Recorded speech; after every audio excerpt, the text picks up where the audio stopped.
राधे राधे मित्रों, मेरे YouTube channel में आपका स्वागत है। आज मैं आपको राहु के बारे में और केतु के बारे में जानकारी देने जा रही हूँ कि इस व्यक्ति से ग्रसित व्यक्ति के क्या लक्षण होते हैं और उससे बचने के लिए क्या क्या उपाय किए जाने चाहिए। तो अब सबसे पहले मैं आपको राहु के बारे में जानकारी देने जा रही हूँ।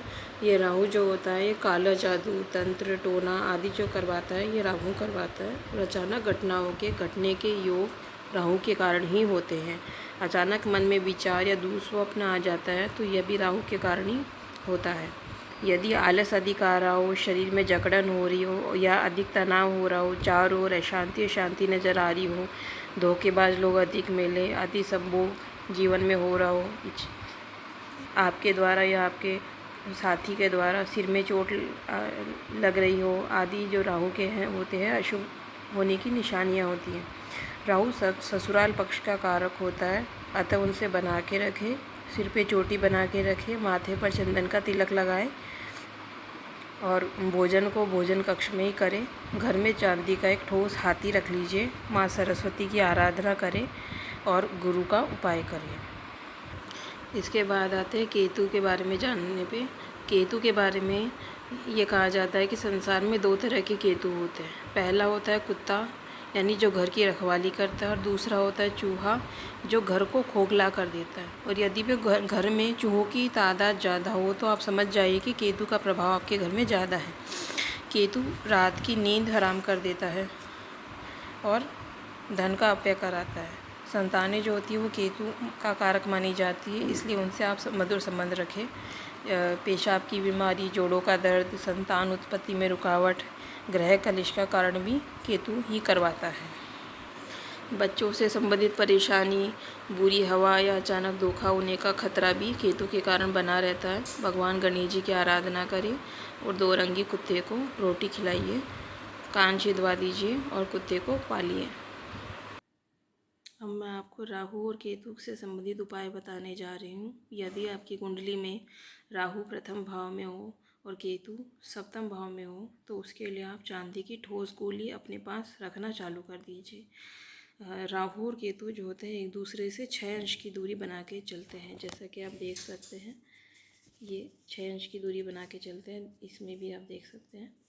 और यदि राहु का भाव दूसरा हो तो आपका केतु जो होगा 8वें भाव में होगा। उसके लिए उपाय है 2 रंग या ज़्यादा रंगों वाला कंबल दान कर दीजिए। तीसरे भाव में राहु और 9वें भाव में केतु हो तो सोना धारण करिए। बाएं हाथ की कनिष्का अंगुली में सोने का छल्ला पहनिए और चांदी की दाल बहते हुए पानी में बहा दीजिए।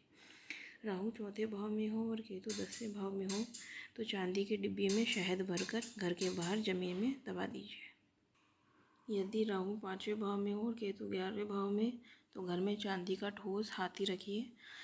और राहु 6ठे भाव में हो तो बहन की सेवा करें और ताजी फूल को अपने पास रखें और कुत्ता पालिए। 7वें भाव का राहु हो तो लोहे की गोली को लाल रंग से अपने पास रखें और चांदी के डिब्बे में बहते पानी को भरकर उसमें चांदी का एक चौकोर टुकड़ा डाल दीजिए और डिब्बे को बंद करके घर में रखें और डिब्बे का पानी हमेशा भरा रहना चाहिए। राहु यदि 8वें भाव में और केतु 9वें भाव में हो तो आप 100 ग्राम के 8 सिक्के ले लीजिए और उनको एक साथ पानी में बहा दीजिए। 9वें भाव का राहु और तीसरे भाव का केतु हो तो चने की दाल पानी में बहा दीजिए और चांदी की ईंट बनवाकर घर में रखो।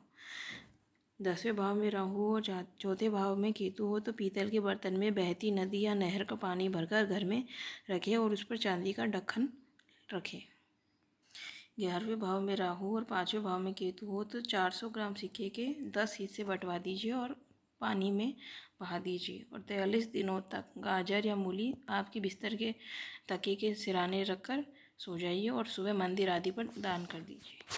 12वें भाव में राहु और 6ठे भाव में केतु हो तो लाल रंग की बोरी के आकार की थैली बनाकर उसमें सौंफ या खांड भरकर सोने वाले कमरे में रखें और कपड़ा चमकीला नहीं होना चाहिए और केतु के लिए सोने के जेवर पहनना अति उत्तम होगा।